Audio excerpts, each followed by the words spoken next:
કેમ છો મિત્રો? તો આજે હું બનાવી રહી છું કોળું. તો કોળું બનાવવા માટે 4 ચમચી તેલ લઈ લઈએ છે.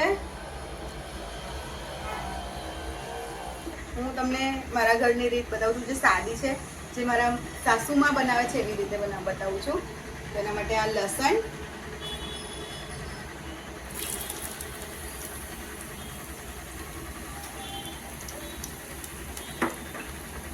એમાં જશે સૂકા મરચા,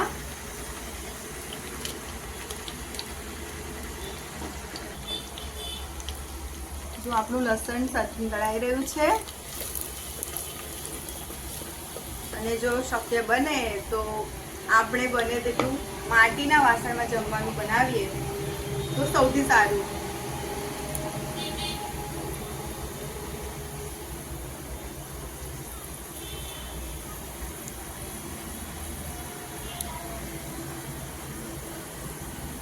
તો હવે આપણે નાખીશું લસણને સંતરાવા થોડા લીધા, અને ત્યાર પછી મરચા.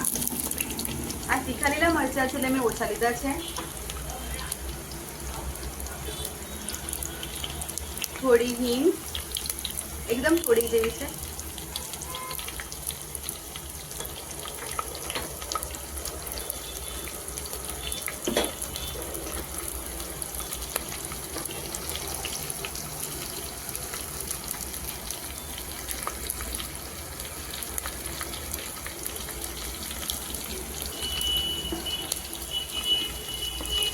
તો મરચાં સંતળાઈ ચૂક્યા છે. આપણે હવે આમાં નાખીશું આપણું કોળું. તો આ 500-700 ગ્રામ જેટલું કોળું છે, અને મેં છાલ સાથે લીધું છે, કેમ કે ખૂબ જ ટૂણું કોળું છે. અમે ગામડે ગયા હતા તો અમને તાજું કોળું લઈને આપ્યું છે. એક ખૂબ જ એવા વડીલ છે, સારા એવા, એમણે અમને આપ્યું છે. તો એ કોળું અમે બનાવી રહ્યા છે. તો જો તમને છાલ સાથે ના ભાવતું હોય તો તમે છાલ કાઢીને પણ બનાવી શકો છો, પણ હું છાલ સાથે બનાવું છું, કેમ કે મારા સાસુમાં છે મમ્મી, તો મમ્મીને કોળા સાથે બનાવવી ગમે છે. તો મેં શીખી છું એમની પાસેથી કોળું બનાવતા. અને જેમણે અમને આ તાજું કોળું આપ્યું છે ને, એમણે કહ્યું હતું એમની રેસીપી, તો મેં થોડી એમની રેસીપી પણ એડ કરવાની છું, જે લાસ્ટમાં તમને કહીશ.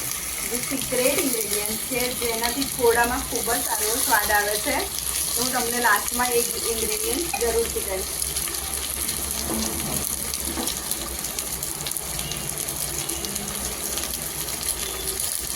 તો હવે આપણે નાખીશું મરચું પાવડર અને હળદર પાવડર. આ મરચું પાવડર મેં જાતે જ ઘરે બનાવ્યું છે, અને હળદર પાવડર પણ જાતે જ ઘરે બનાવ્યું છે.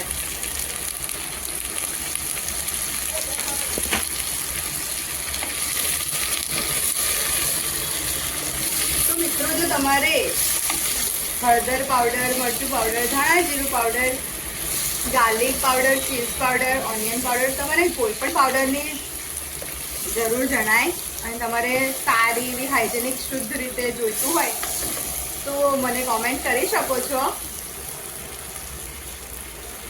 મેં ઘરેથી જ હજી હમણાં મારો હાઇજેનિક મસાલા બિઝનેસ શરૂ કર્યો છે. તો તમે મને કોમેન્ટ કરજો, તો તમારા ઘર સુધી કુરિયર જરૂરથી થઈ જશે.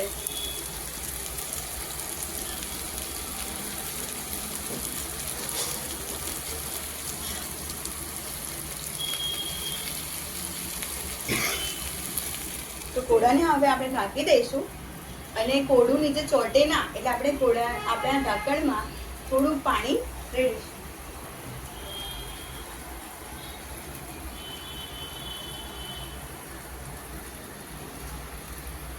અમુક લોકો પાણી રેડીને શાક બનાવતા હોય છે, પણ શાકમાં, કોળામાં એટલું બધું પાણી હોય છે કે આપણે વધારાનું પાણી એડ કરવાની જરૂર નથી હોતી. પણ જે લોકો ખીચડી સાથે, જે ફેમસ કોળાનું શાક હોય છે, ખીચડી સાથે ખાવાનું હોય છે, રસાવાળું હોય છે, તે બનાવતા હોય તો પાણી તમે રેડી શકો છો. હવે આપણે 5 થી 7 મિનિટ પછી ખોલીને જોઈશું કે આપણું શાક કેટલું બન્યું છે.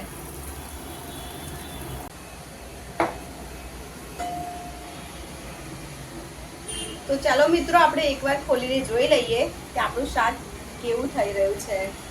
જો પાણી પડે છે ને ઉપર, જ્યારે થાળીમાં આપણે પાણી મૂકીએ ને તો વરાળથી નીચે પાણી પડે, અને જુઓ શાકમાં કેટલું બધું પાણી દેખાય છે.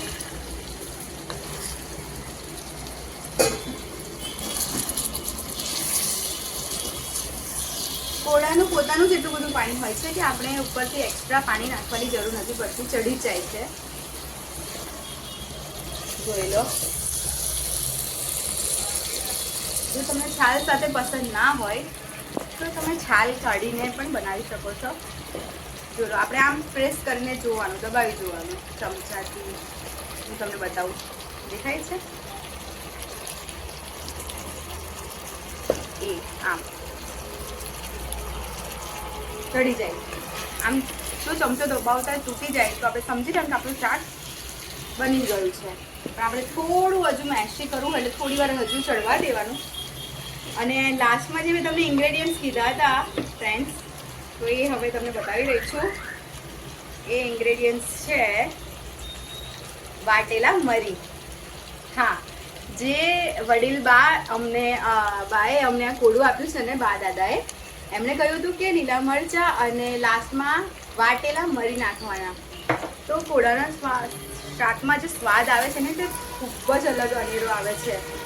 તો તમે પણ મારી રીતે આવી રીતે સાદું અને સાદી રીતે સરળ રીતે બનાવી જોજો. આ શાક ખૂબ જ ભાવશે.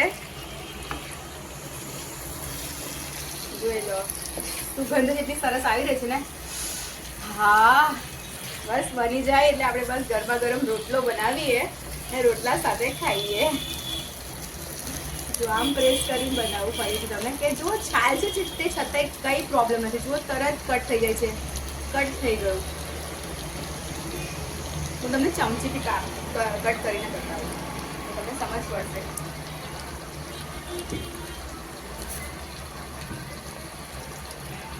કે છાલ સાથે બનાવવામાં સૌથી સારું એ છે કે છાલના આપણને એટલા પૌષ્ટિક ગુણો મળે. જો આ શાક છે, આ છાલવાળો ભાગ તમને હું કટ કરીને બતાવું.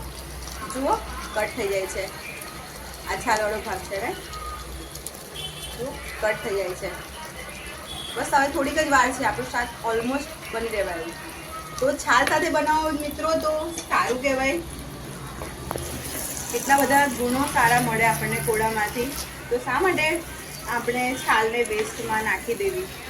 હવે આપણે બસ બહુ બધું 2-4 મિનિટ માટે ઢાંકી દેવાનું છે અને આપણું કોળાનું શાક ઓલમોસ્ટ રેડી.